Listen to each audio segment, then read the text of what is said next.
Hi, this is Terry Gibbs, and today I want to talk about some eBay stuff that I saw.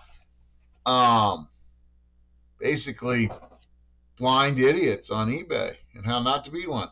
But before I get there, the book's done. This is the advanced copy, and I had to go through and add page numbers to it from the one side and do some corrections. But basically, it's done.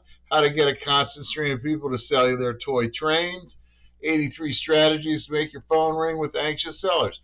I originally wrote this book in 2002, and I sold a few thousand of them, and then I went on to teaching people about eBay, and this has basically been ignored since then.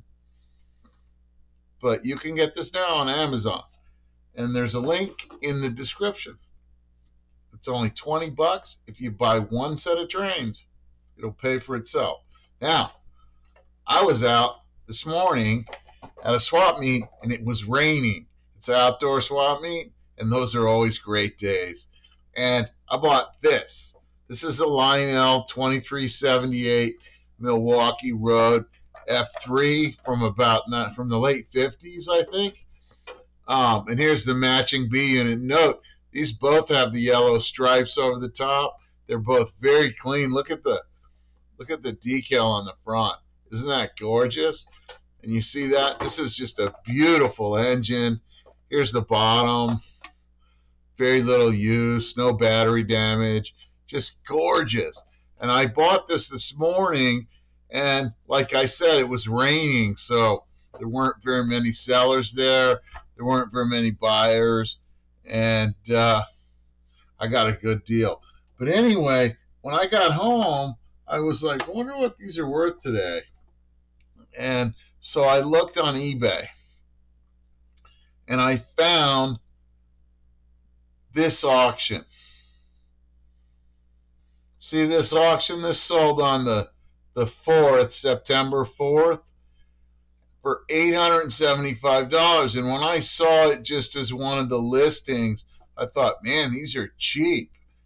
And I thought these were worth more. And then I looked at it, and if you look at the picture of the engine there, you can see something's wrong with that. Basically, right in this area right here where I got the cursor, I'll move it down and you look at the top of it, there's a glare in there from a decal. Now this stripe is not decaled, it's painted. The red is painted on there, and then the yellow is heat stamped. The front from this line on the original front's a decal, but from here back, this is all either paint and the letters are heat stamped. I'll show you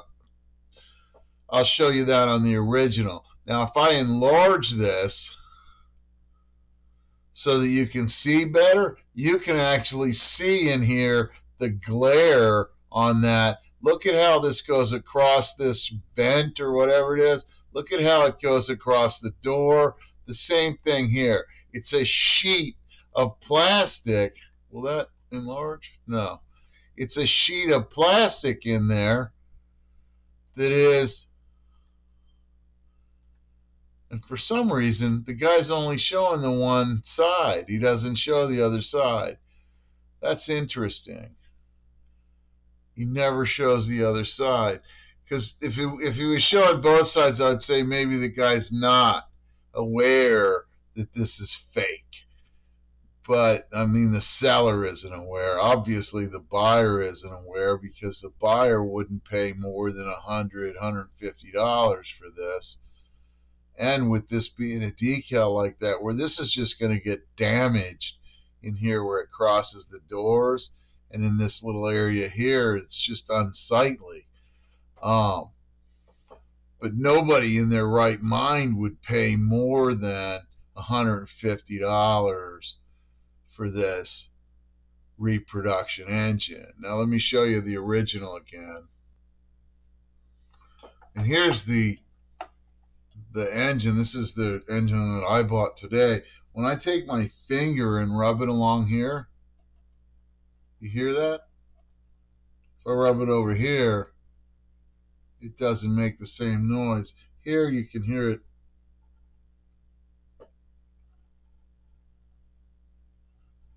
as it hits the thing. Now look at the way this is done on the doors, right? There's nothing filled in this area here. You can see on the original one, this one, you can see a little bit of glossy. This is painted right here, and the doors are not painted. The door's not painted like what we saw on that reproduction one.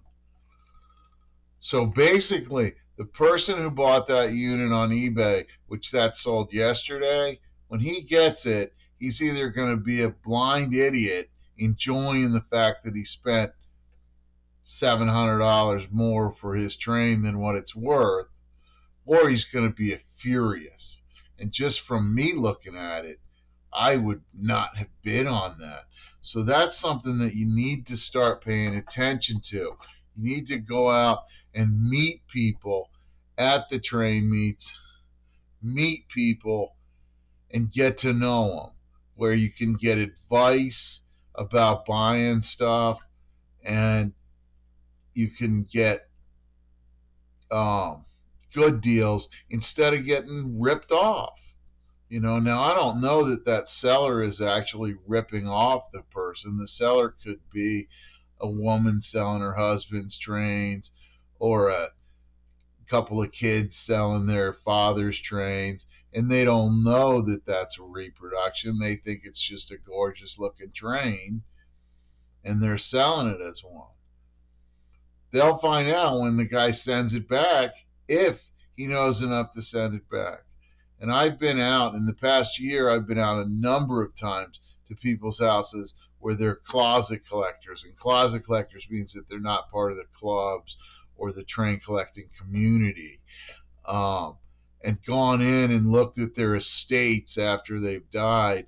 And in one case, one guy had a bunch of trains, and he was buying them mint on eBay, and somebody was using a wire brush on a Dremel to polish the wheels, and you could just look at it and go, oh, this is disgusting. And yet his wife was like, look, this has never been run. And it's like, no, these are used. They're used. And there was another case, and I might have talked about this before, but I walked into a guy's house and I looked across the room at a Santa Fe F3 ABA, and it just looked off. And when I got up to looking at it, I realized it was completely hand painted.